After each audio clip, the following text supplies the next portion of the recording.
एक फकीर हुआ अगस्तिन, कोई 30 वर्षों से परमात्मा की खोज में था। भूखा और प्यासा रोता और चिल्लाता और प्रार्थना करता, एक क्षण का विश्राम न लेता।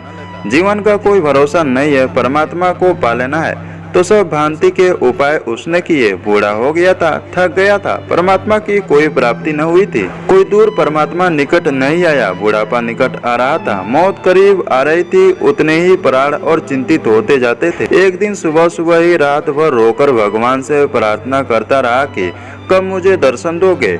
सुबह उठा और नदी के समुद्र के किनारे घूमने चला गया। सूरज उगने को था, किनारा एकांत था, समुद्र का कोई भी वहां न था। थोड़ी दूर चलने पर एक छोटा सा बच्चा उसे खड़ा हुआ दिखाई पड़ा, एक चट्टान के पास। बहुत चिंतित, बहुत परेशान हुआ बच्चा था। अगस्तिन ने पूछा, तू किस लिए इतना परेशान है और इतने सुबह सुबह इस अकेले समुद्र के किनारे क्यों चला आया?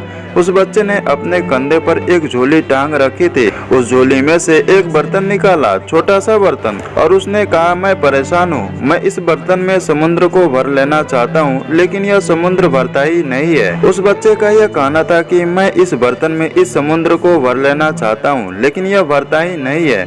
और जैसे अगस्तिन सामने कोई बंद द्वार खुल गया और वह एकदम जोर से हंसने लगा और रोने भी लगा। तो उस बच्चे ने पूछा कि आपको क्या हो गया है? अगस्तिन ने कहा कि तू ही नासमझ नहीं है जो एक छोटे से बर्तन में समुद्र को भर निकल पड़ा है। मैं भी नासमझ हूँ। मैं अपनी छोटी सी बुद्धि में परमात्मा को पकड़ने चला था।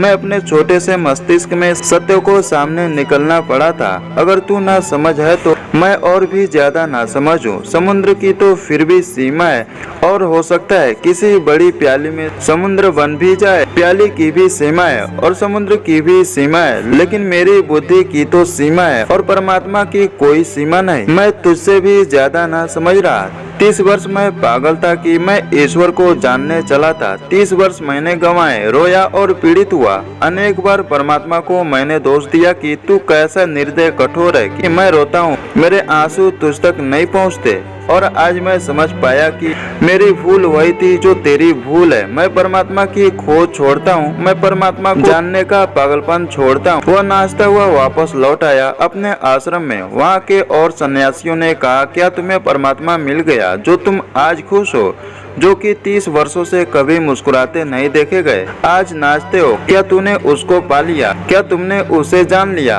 अगस्तिन ने कहा, उसे तो मैंने नहीं पाया, लेकिन अपने को खो दिया। उसे तो मैंने नहीं जाना, लेकिन अपने जानने के पागलपन को मैं समझ गया। और जिस क्षण मैंने यह दौड़ छोड़ दी और जानने का यह भ्रम छोड़ दिया, उस क्षण मैंने पाया वह तो सामने ही था, वो तो सामने ही है। मैं भी तो वही हूँ। मैंने उसे कभी खोया ही नहीं था, लेकिन उसे खोजने और जानने के पागलपन में मैं पड़ गया और मैं इसी भूल में उसे खोए हुए था जो अभी खोया हुआ नहीं था। अगस्तिन का जानने का ख्याल जुटा और उसने जान लिया। अज्ञान के लिए मैंने कहा है कि यह अज्ञान हमारे अहंकार की मृत्यु ही बन जाएगी।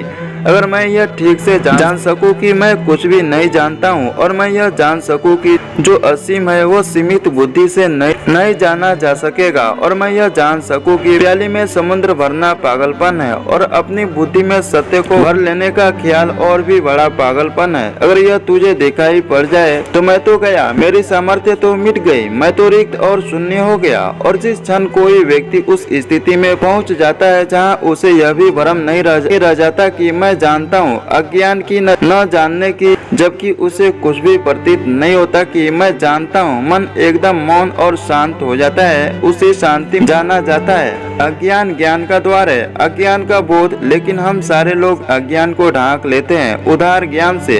अज्ञान तो भीतर बना रहता है, ज्ञान बाहर से इकट्ठा कर लाते हैं और उस ज्ञान के ऊपर छा जाता है हमारा अज्ञान के ऊपर।